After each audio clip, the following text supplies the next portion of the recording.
Very true. The station you're talking about is B96, you're talking about in Chicago. And B96 was this sort of urban contemporary / top 40 type radio station that was playing black music but trying to appeal to Caucasians who were interested in R&B music while also grabbing off a Latino audience, but not really interested in the African-American community. That's B96. And the Telecommunications Bill in 1996, and, a little about my career, as I said before, I was the urban radio and music editor at Radio and Records newspaper, the trade publication that is now part of Billboard magazine for 21 years. And at that time, I was the only person who wrote an article about the fact that I thought that consolidation might not be the best thing for consumers, because as you just pointed out, competition definitely was lacking at that point, because prior to that, there was always competition, and if there's competition, I believe it's good for the consumers. And we all know that the FCC says in the licensing process that the people who own these radio stations that are given the license are supposed to program to the good of the community, the good and the interest of the community. And in many cases, that does not happen because there's lack of competition, and you have these cookie-cutter radio stations, as you're talking about, that are sort of very bland, in my opinion. Yeah, they're definitely... Radio in the 60s, 70s, and 80s was exciting. Yes, it was. In the beginning of the 90s, it started with gangster rap and stuff like that on the hip-hop side. Became, in my opinion, very bad.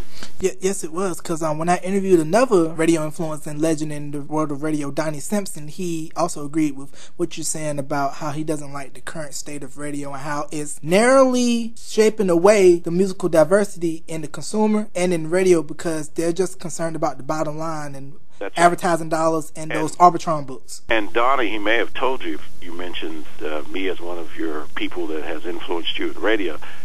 For example, I met Donnie when I worked at CKLW in Windsor, Canada, and he was working at his parents' record store. But he also did weekends as the teen disc jockey as Donnie the Love Bug Simpson in Detroit. And he was a teenager on the radio at age, I think, 14 or 15.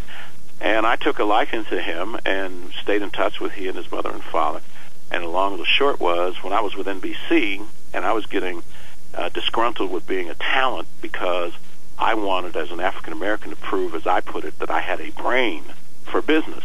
And I wanted to get into management. And so at that time, a gentleman who was alive by the name of Jack Thayer, who I will always love and appreciate, heard my cry. And so they were getting ready to start WKYS in Washington, D.C. It's now owned by Radio 1, but back in the day it was owned by NBC. And they wanted to send me there as its program director. And when I went down to interview with the local people, who just happened to be Caucasian, they said I was overqualified and that I should probably either be the manager or the operations manager. So they shipped me right back to New York City. And they wanted to know if I could find another African-American that I felt was qualified to be the program director of WKYS, as it started its sort of disco dance urban format, and I recommended Donnie Simpson. And they flew Donnie to town from Detroit, and Donnie has been in Washington ever since, through the management of NBC, then to, I forget who bought it after that, and then, as you know now, he's at, I think, PGC. Yeah, PGC 95.5, I believe. Yep. So it's kind of interesting. You kind of recommended Donnie and got him in the door, and he did his thing on KYS, and then, of course, BET Video Soul and everything else that came after. The point is, and me telling you the story is not bragging, but I'm trying to show you and your audience how God used me to help somebody else, not just be selfish. And God has blessed me, because in many occasions, anytime Donnie could be of help to me as he gained success and power and influence as a manager, he then would do what he could to be of help to me. In other words, he carried, for example, when I became syndicated with my show, The Countdown, 25 years ago, Donnie was one of the first people to sign up to carry us in Washington, D.C. Wow.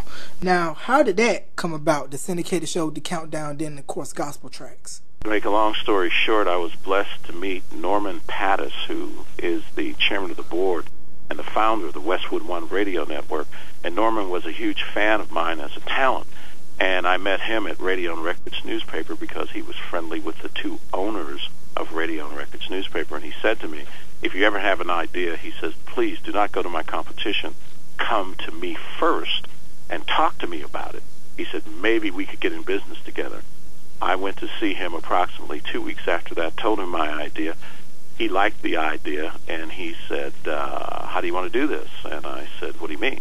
He says, how much do you want to be paid to do it? I said, I don't want to be paid anything. I said, I want to own it. And he said, oh, you want to own it? I said, yeah, absolutely. I said, because I said, look at you. You own your company. I said, you're a millionaire. You and your family have it made. I said, I want to do the same. I said, I don't have a family yet, but when I get married, I want to know that my family will be in good financial shape if I own something that I can make a success. He said, I'll tell you what, I'll put up my money. You give the talent and the brains to this thing, and we'll be partners. And we were partners for 13 and a half years, and I will always thank him and appreciate him, because I've always told him that he didn't look at me and say to me as a minority at that particular point in time, the early 1980s, he didn't look at me and say, here's somebody I can use and I can make most of the money and pay him pennies. Instead, he said, no, I'll go ahead and team up with this brother because I see he has an entrepreneurial thought process.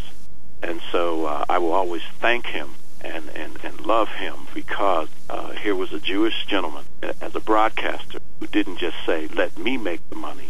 He said, all right, man, we'll be partners. And it worked very well for 13 and a half years.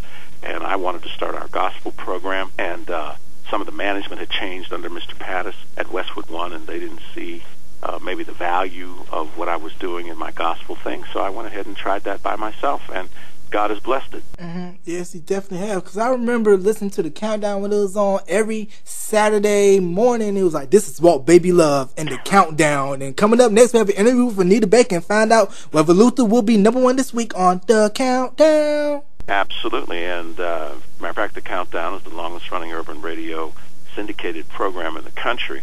And people like, as you know, Donnie's tried to do his for a while there, and it didn't last very long. And then Tom Joyner, he did the same thing, except he decided that he wanted to try to continue to do Monday through Fridays, not just weekends. And then, you know, Steve Harvey and people like that have come along. But we are the king of what it is that we do. And then our gospel show is a labor of love. Gospel Tracks is now going into its 13th year. The countdown is 25 years old. Wow. The Urban AC version of the countdown. So we have 3 syndicated radio programs. And God continues to bless what we do, and we continue to glorify Him and let people know it's not about us and not about our talent. It's all about Jesus. That's definitely right. Only what you do for Christ will last. That's definitely true. Now, what made you want to go into the ministry? What called you to the ministry?